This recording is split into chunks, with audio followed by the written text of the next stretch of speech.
Test, test, test. Take like a minute before Test, test, test.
Coach, do we give opening statement or just go into questions?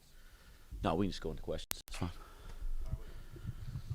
So it looks like you guys are doing two-a-days for a little bit. What does that look like, and maybe how does this stretch compare to last year, your first season? Yeah, so been doing it this way for 5, 6, 7 years, something like that. But sorry, I was running to get here, guys. I'm out of breath. But the first 3 days of practice, we just focus on just defense. It doesn't mean we don't have a ball or rims or anything like that, but we just really focus on all of our defensive principles, trying to install, situational defenses and we don't even coach offense a whole lot other than, just kind of the mentality. So all of our defensive drills, and we call it defensive boot camp. It probably sounds a lot worse than it is type of thing, but we come in the mornings before school and then come back and do a second practice in the afternoons, and we do that for 3 days. So we're kind of dead in the middle of it right now.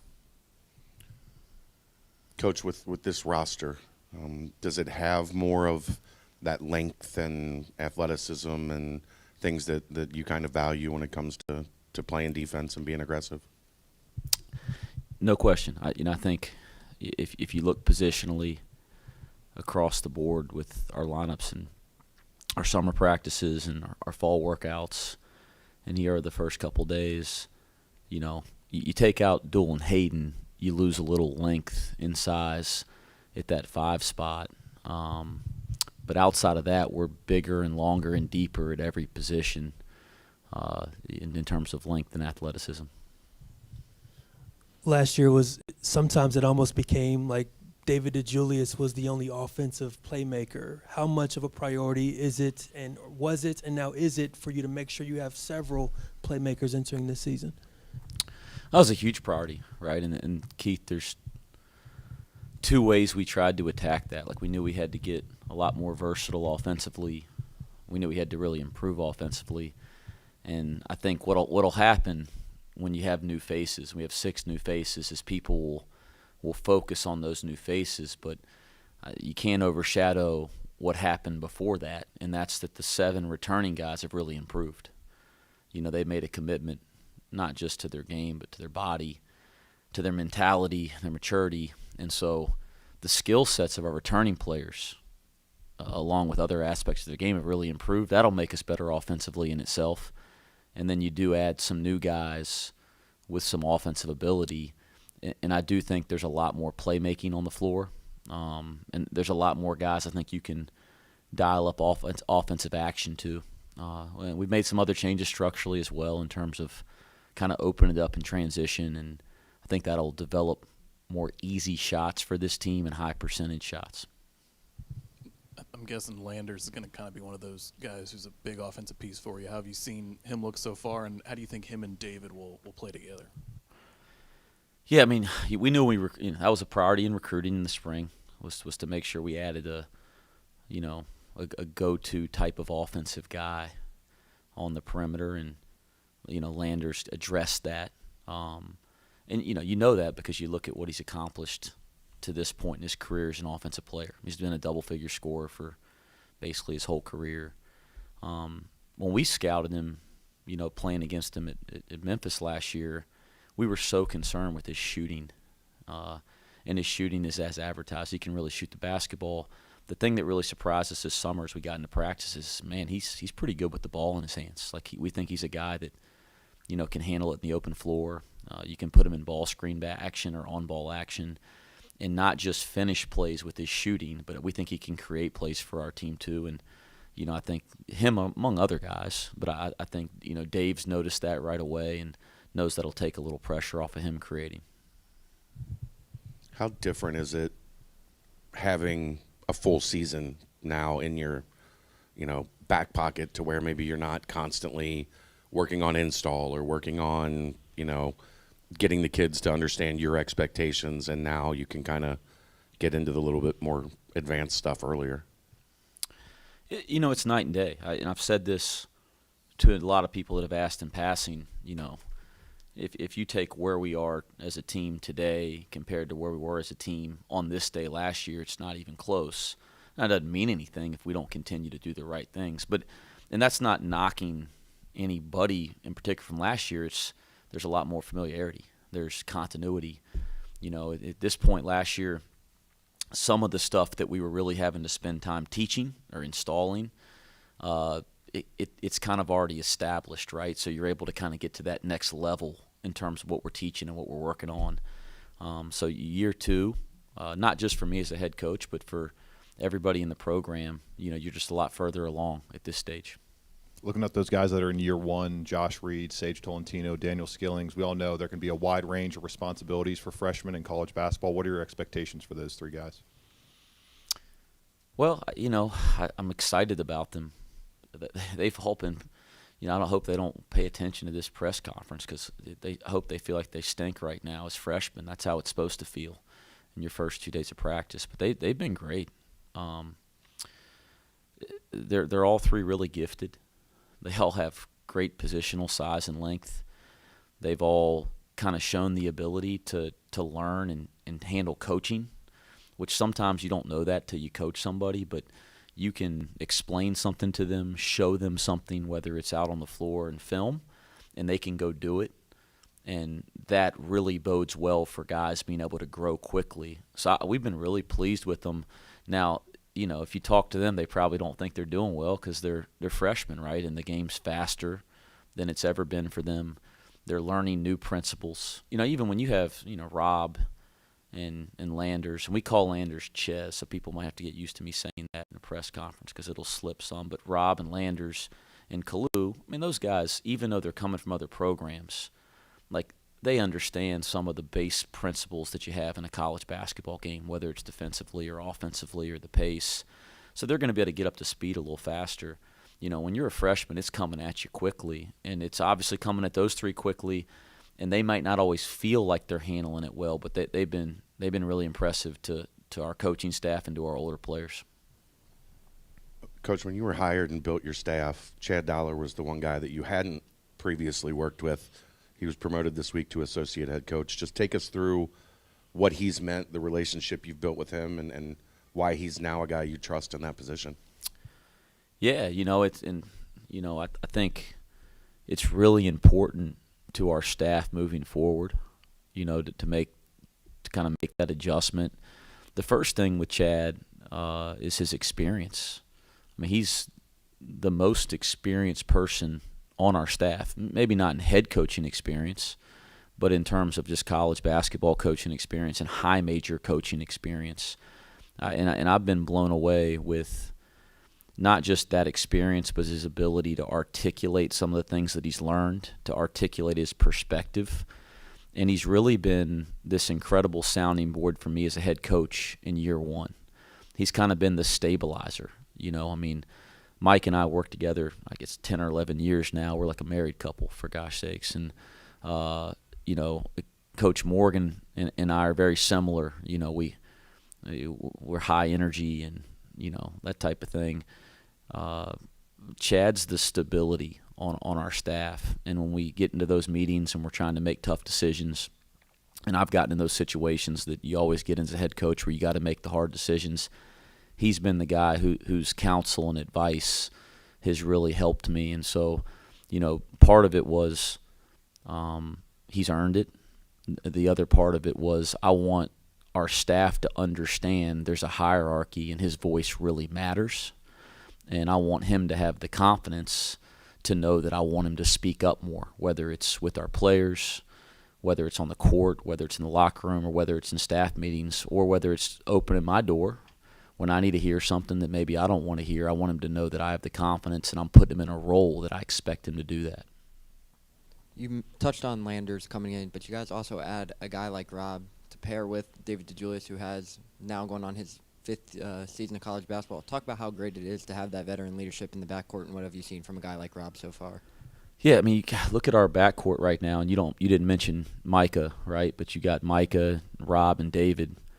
So you got three guards with an unbelievable amount of basketball experience at the college level in high level games, right? And so we feel really good about the combination of those three. You almost wish you had one more because three. The one thing you always want on a roster is ball handling and decision making, and you always want four guys that you feel could play point guard. And so we're going to put some pressure on C.J. Anthony to kind of get up to speed here as a redshirt freshman, as a sophomore. Even though he's a non-scholarship player, we believe in him. But I do think those three guys between Micah, Rob, and Dave, not just who they are offensively, but who they're capable of being defensively. I think we addressed what we needed to address in terms of making sure we were prepared at the point guard position going into this year.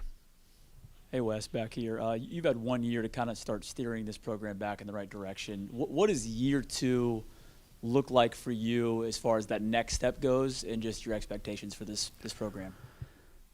You know, these are the answers that aren't good for, fans or journalists, but they're the real answers. It's only about today for me and for our program.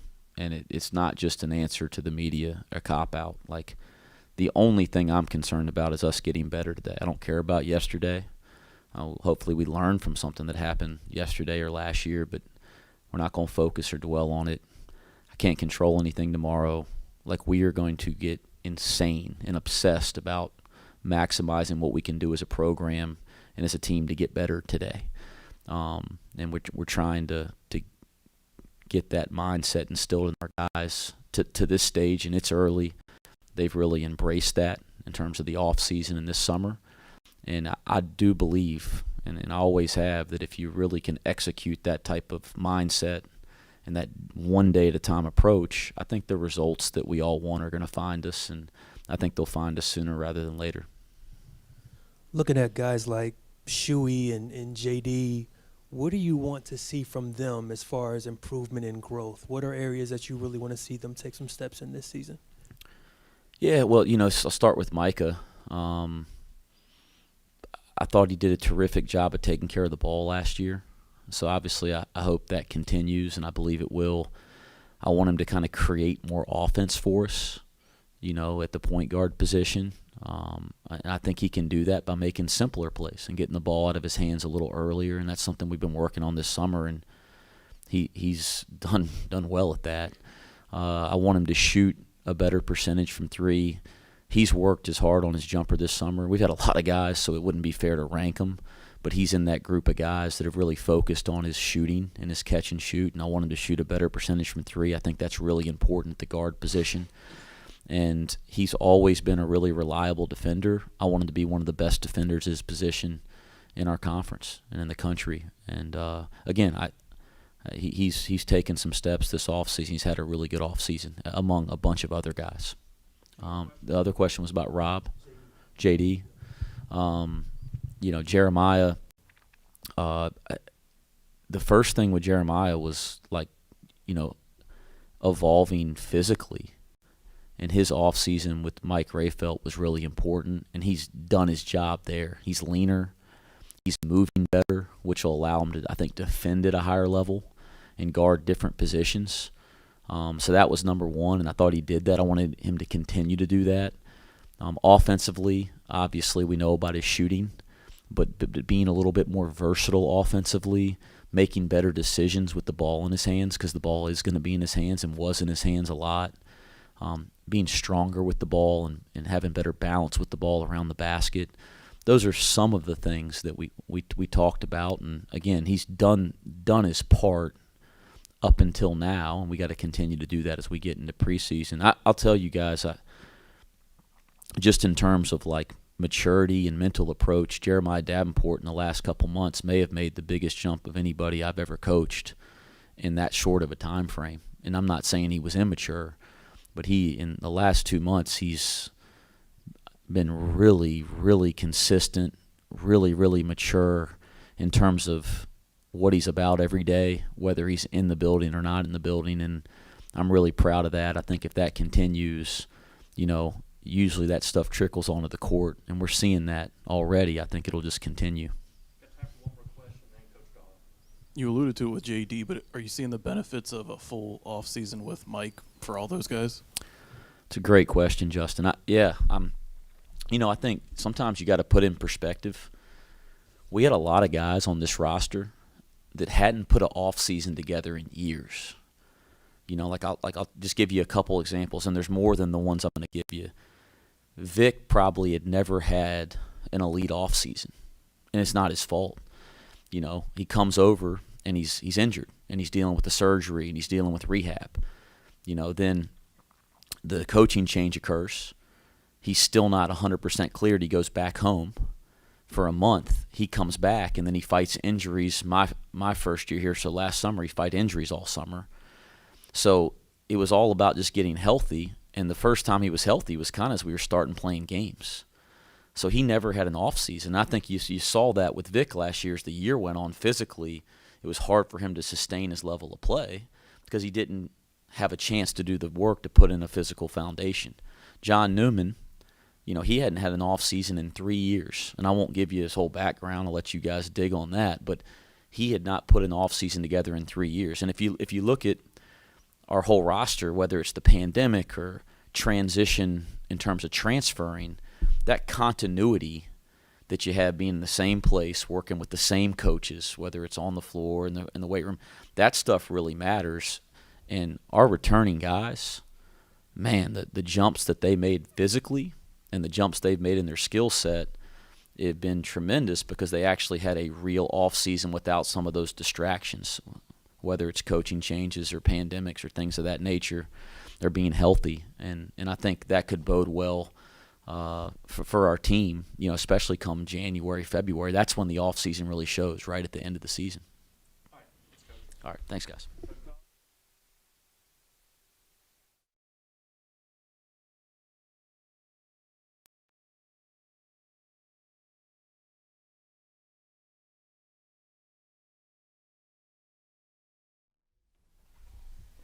How y'all doing? Very good.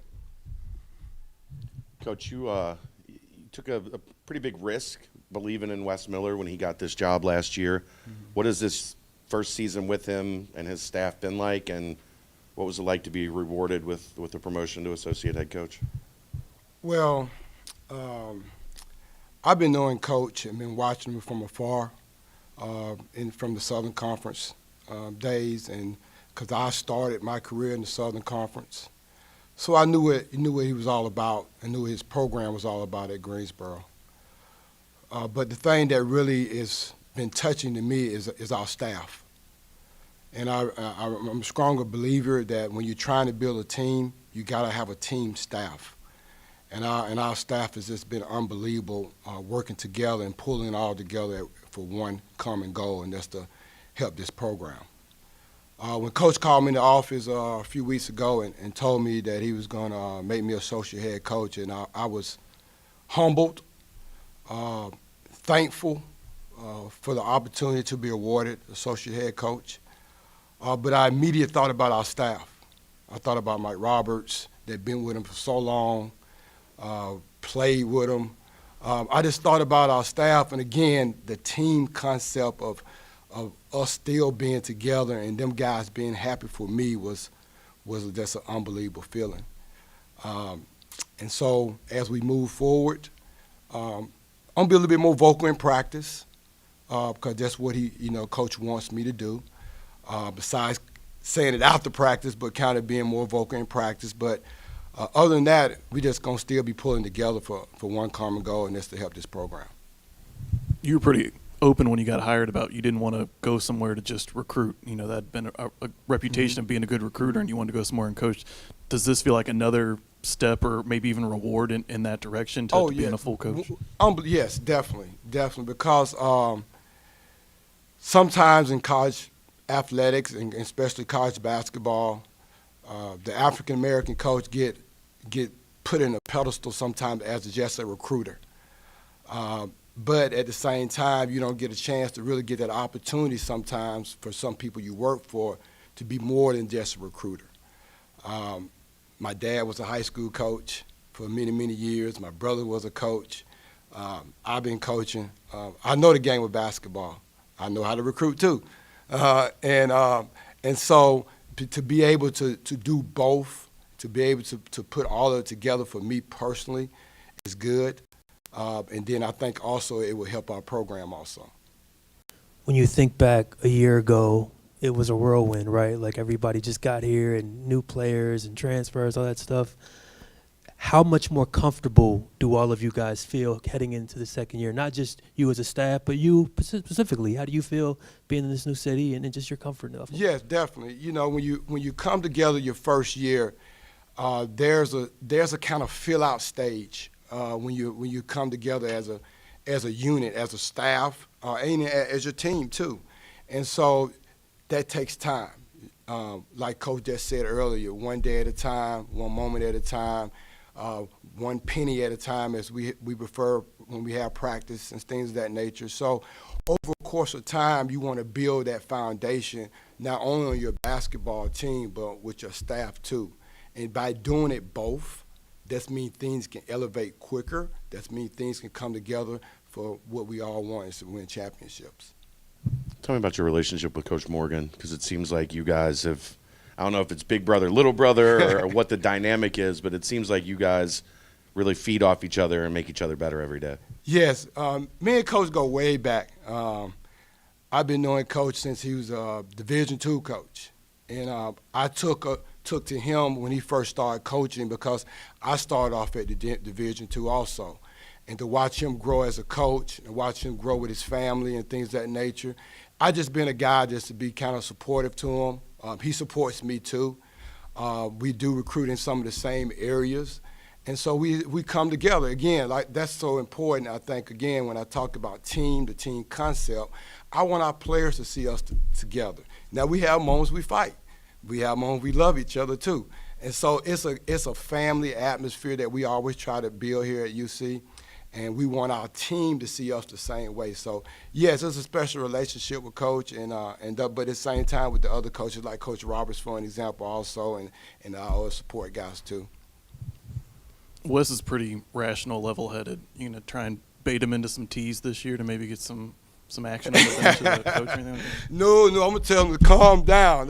No, we're not gonna have that. No, definitely not gonna have that. But again, man, my role on the staff is not going to change at all from that standpoint. Again, I want to be more vocal with our team, be more vocal in meetings, be more vocal when I see things that need to be changed, or give suggestions to Coach, give suggestions to Coach Roberts and whoever it might be within our staff. I've been blessed to be at a lot of different places. I use that for my advantage because I've seen a lot of different things. I've seen a lot of different ways how I can work. I've seen a lot of different ways how I can't work. And so being able to have that experience, I want to be able to get that to our staff also. Given all the situations you've experienced over your career, how has this summer session, the way these transfers have integrated, the way the teams come together prior to the first official practices starting, compared to some of your successful stints in the past? Well, Coach said it earlier also, is that you kind of forgot about what took place in the summer because of the pandemic. And things this summer kind of finally got back to normal. I think social media now is so big that players that transfer, they already know each other, they already communicating with each other. They've seen each other play numerous times when you think about the AAU tournaments now. So our guys have known each other, or played against each other, or seen each other, or been interacting with each other, even though we have some new guys come to the program. And so I think for what I see with our program is I see guys really, really want to win, really want to come together and help build this program and carry it back where it used to be. And that's been something that has been really good to watch. Two more questions for Coach. How beneficial is it to have a guy like DeMar Johnson on staff who played here, played at a high level here, knows the history, just as you guys are getting more and more comfortable having that guy here with you guys? Unbelievable, because kids like to see guys that walked in some of the same shoes that they are thinking about walk to when we're recruiting them or when they're here. And he's done a really good job of integrating himself in our program and helping us when we needed help, giving us some advice when he sees things that he wants to share in the program. I tell you, like, the other day I told him, I said, yo, I need for you to pick this recruit up. And he said, huh? I said, I want you to be the first person you see. I want you to be the last person you see. Because I want him to understand that he can be like you. I want him to know that. And so I told him, I said, before we leave here, I want him to know every single thing about your career, the ups, the downs, the how you came back to get your degree. I want him to know that, and I want him to see that a UC guy like that was able to do what I want them to be able to do one day when we out recruiting. Anything else? All right. Thanks, Coach. Thank you. We got John Newman and Lander Sonali coming up next.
John, year two, how much more comfortable are you now in this program and kind of, ready to show something different?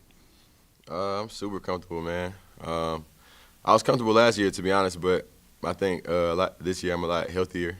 I got a chance to get my body right this summer, get a lot stronger, change my diet a little bit, and so, I think it's just a matter of me just, fighting against myself every day. We asked Wes about having a full summer with Ray Felt. What has that been like for you? And he even talked about it's really kind of your first true off season in a couple of years. So what changes have you made, and what benefits have you seen from that? Yeah, it's my first true off season since I've been in college, so it's been great to really see what that's about. But I say the being in the Monster Factory definitely helped me out a ton. I'm not gonna lie, I put on like 18 pounds in a month. I just really made a pact with myself though. Like I'm like, sometimes I'm just being real. Sometimes you might skip a rep, or a set. But I've definitely done it at some point in my college career. But since I really made that pact with myself this summer, just to go hard every single set of every single rep and really dedicate myself to eating right and living right every single day, I think it's made a huge difference, and I think it's going to show this year. I know it will. 2 questions. When you were healthy, we saw a different John Newman, right? How important is it for you to really get a shot now that you're healthy to really show this fan base what you are as a player? And then 2, do you feel an onus and a responsibility to be a bigger leader this season? Yeah. I'll answer your second question first, just because that's the order I want to do it in. But it's a huge thing to be a leader. I really want to live my life every day in a way that's an example for other people, and the way I carry myself and the way I treat others. That's just how I've been raised. So I really want to just continue to be a leader in my everyday life, and I think it'll show on the floor, just because how you do anything is how you do everything.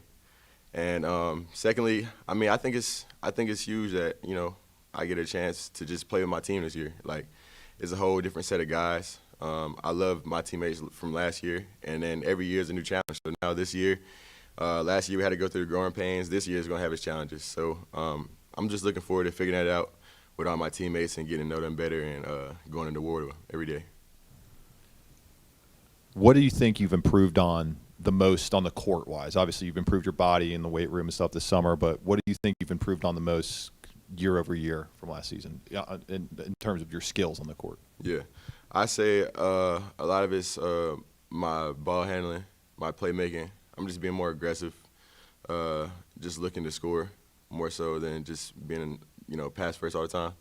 But, we just got to be aggressive. So I think the main thing with me was just being aggressive consistently, tightening up my handle so I can make more plays, and then just consistently working on my 3 every single day. You're a guy that's known as a good defender. You've played good defense throughout your career. What's it been like so far trying to handle Landers in practice every day?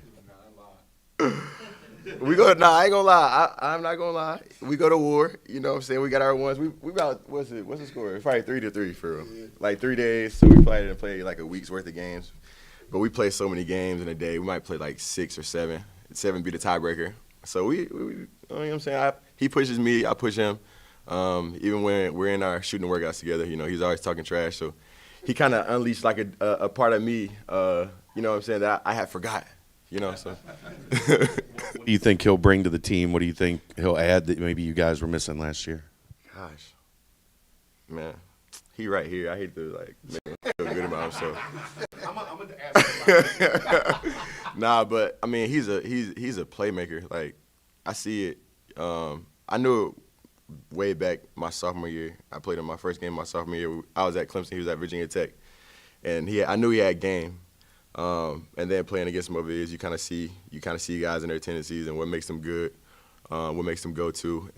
But just being around him and seeing it every day, his ball handling, ability to just create a shot, like he got game. He got game, man. He can create, plays well in pick and roll. He can shoot the lights out. Big, strong, good instinct. So I'm looking forward to him showing y'all what he got this year, Bearcat Nation for sure. You mentioned, obviously, you guys both have experience in the ACC. Your coach has experience in the ACC. For kind of having that high-level intensity play on a nightly basis, what does that bring for you guys? Obviously, you've been here for a year now, but kind of just taking the next level moving forward. Could you repeat that? My bad. Just kind of playing at high levels like the ACC, playing in Duke, Carolina, places like that. How you can bring like kind of that level going here, especially games like going to Maui, Crosstown, things like that. Yeah, I think a lot of it just lies in my experience. A fifth-year guy. I'm 23, so I'm old. And, you know, I think just bringing that and knowing what it takes to win, you know what I'm saying? I'm 1-0 in the Dean Dome, so I can always hang that over Coach Wade's head. Haven't lost there. And then I think just, you know, I've won. Like I said, I've won and I've lost. So I can always tell my teammates, like, look, bro, I've seen it with my own two eyes. Like, I've lost. I've been on the great side of things. I've been on the other side of things. So I think just having those different experiences, you kind of know how to go into different environments and what kind of mindset you need to win a game. Can you kind of explain the players' excitement level for Maui, being that it's not only Hawaii, but playing the biggest tournament for Feast Week? Man, it's super exciting. It's a blessing. Like, I'm telling, like, all my friends, like, telling my dad, like, I'm about to play in the biggest tournament in the country. Like, what? We got to go crazy. So I'm just super excited. The team, we're all super excited to get out there. Just blessed to have that opportunity and go out there and compete on the highest level because we believe that we can compete on the highest level, and we're a high-level team. So we're going to go out there and just and do what we do. You guys are obviously trying to come together, you know, new coach last year, new university for you and a lot of guys. Did you feel a deeper connection to the program and the school in general this summer with, like, the TBT and some of those guys coming back for open gyms and all that kind of stuff, more from a history standpoint? For sure.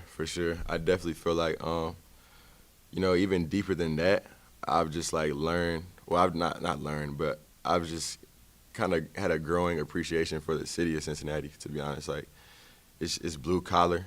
I'm blue collar. I feel like it fits perfectly. It's just ironic that I ended up being here. But, you know, my appreciation for the city, and then, like you said, those guys coming back, it means a lot to me. Just, you know, to be in a culture that those guys really want to come back and talk and play games with us and, you know, actually hang out with us outside of basketball. You know what I'm saying? I didn't have a bigger brother, like an older brother growing up. I had older cousins, but to have those guys come back, it's kind of like your big brother figures. And I just met them last summer, so it's awesome to have that.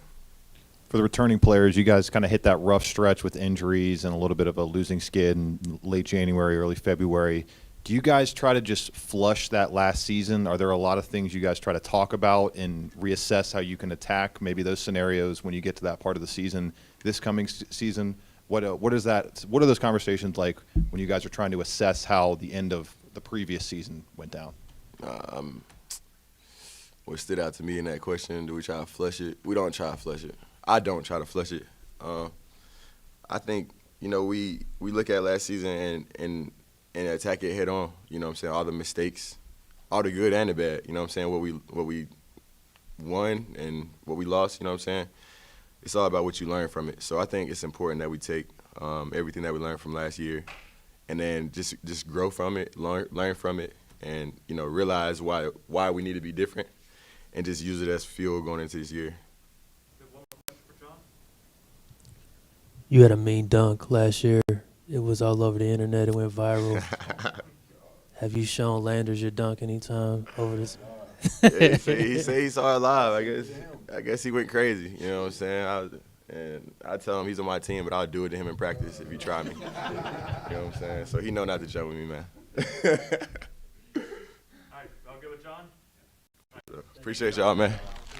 Yes, sir. Y'all be safe.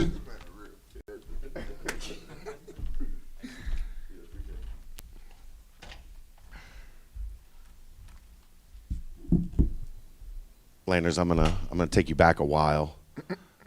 Spartanburg, South Carolina, going into your senior year, you had maybe one of the best 3-day stretches at an AAU tournament I can ever remember. We'll get there in a second. Yeah, maybe one of the best 3-day stretches I can ever remember at an AAU tournament. How much did that weekend change everything for you? Because you went from known but not well known to a name that blew up quick. Honestly, To this day, that was probably still the biggest weekend of my life. I mean, going from literally 0 offers to Sunday morning waking up with 50 plus. I mean, I don't know how else to explain it. It was just, I don't know how to explain it still. Like, it was just big. You didn't miss. Like it's one of the most unbelievable things I've ever seen. Was it just an out of body experience for 4 days? I think so, because to this day, I probably still haven't had a stretch like that. I'm trying to get back to that, and then I probably wouldn't be talking to y'all right now. We asked John about it. We asked Coach West about it. What do you feel like your role is going to be on this team? What are the expectations you have for yourself? It just depends on what night it is. My team might need me to score one night. I might need to support somebody else who got it going one night. I might need to defend somebody one night. It just all depends on what we need at that moment and what's going to help us be the best us. How easily have you been able to gel and click with this group? Like, do you feel comfortable with these guys? Yeah, I feel like I played here a couple years ago and then transferred back. Like, that's how close we are. I mean, like, me having a good relationship with them off the court is going to ultimately, like, affect and show y'all how good we can be on the court, because we good off the court, we good on the court, so just got to keep it going.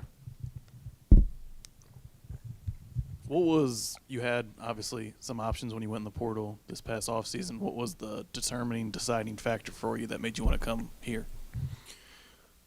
Honestly, between Coach Chad, Coach Wes Miller, and Coach Larry Brown, that's how I ultimately ended up here, if we're being completely honest. Just Coach Brown. Like the influence he had with Coach West, him coming up, learning from Coach Brown, and like similar philosophies and stuff I liked about dealing with Coach Brown and what he was teaching me. It was like Coach West was a younger him. All right, take me through what do you get from working against John every day, and tell me about his game. I'm not gonna lie. When I wake up in the morning and I know I gotta see John, it don't be too good of a day for me. I mean, honestly, like, if he wasn't my teammate, I still probably would say the same thing. John, like, just one of the best defenders I ever played. I don't know how he do it, but, like, it's just him. Like, since I've been at Virginia Tech and watching him throughout the years, when I first went to Memphis and still watching him at Clemson, it was just like, I got to watch this dude just because of how he guarded and played against me. I got to see, like, is he doing this on a nightly basis against other people? So, like, for him to do that on a nightly basis and for him to still do that when I come to this conference and got to play him again, I'm just glad I'm on his team now. Justin asked about the old guys coming back over the summer. Tell me about you and Troy Copain becoming friends. You and Troy Copain becoming friends. Oh, man. That was a great meeting. I mean, you got to respect the OGs, but, I mean, I held my ground. We had a good weekend, good open run, and, yeah, I learned from him, and hopefully he learned something from me. We were talking to Coach West. He was saying, he knew you could shoot, but putting you in ball screens and you being able to create, they've been impressed with you this summer. Do you feel like your full skill set maybe hasn't been unlocked to this point in your career? I feel like I've shown glimpses, but I just feel like I haven't been given the opportunity to show you the full package or show you what I really can do or like what I really was doing coming out of high school. Like, I feel like I haven't even been able to play like that up until this point, except like maybe my first year at Virginia Tech. I was giving you glimpses, but I was still like out of position playing like the 4, and so yeah, I can honestly say, yeah, I just haven't been given the opportunity. How excited are you personally to experience the Maui Invitational back in Hawaii for the first time in a few years, and it's one of the more loaded slates that you'll find in any of the tournament years history? For me, I'm more looking forward to like winning every game I play. I mean, I had my fun like walking on the beach and doing 94 feet with Jay Billis, but this time around I'm trying to walk away a champion. I don't care what it takes or who we got to play. I just want to win the tournament. How loaded are you guys on the wing, the small forward, power forward position this year between you, John, JD, Dan, Josh, Jarrett? It seems like there's just a lot of talent there. If we're being honest, I feel like at that position we got a guy that can start on any team. Like, we got multiple guys at that position, those two positions that can start on multiple teams around the country. So for us to have that much firepower, I just hope like we can come together and play together and win together. with this being a team trying to get back to the NCAA tournament, you just played in it last year. Do you feel kind of having that experience is something that can really help kind of more with the leadership role, kind of trying to get this team to move forward?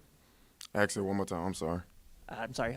With you recently playing in the NCAA tournament, this program trying to get back there, do you feel kind of having that experience and kind of help you more with that leadership moving forward to help these guys take that next step? For sure. I mean, only from personal experience, like, can I teach them, like, or say something to them or guide them on, like, how we gonna get back to that point. But I mean, I'm learning stuff from them that I didn't know last year, and I played in the tournament. So, like, us just coming together and learning from each other, that's how we gonna get back to the NCAA tournament. Kind of walk us through what this transition has been like for you this summer, obviously coming in from Memphis. What's been the big thing you've been able to work on this summer? You said the biggest thing for me to work on? For sure, my mentality. I mean, here it's like next play. Like, that's our slogan. That's our quote, like, next play. And for me at Memphis, like, I would have my moments or my outbreaks or my negative energy moments where, like, we didn't need them. So, like, for me, that's what I'm focusing on and, like, trying to control. Coach says everybody calls you Ches. Where does that come from? My middle name's Sanchez. Anything else? All right. Thanks, man. Appreciate y'all.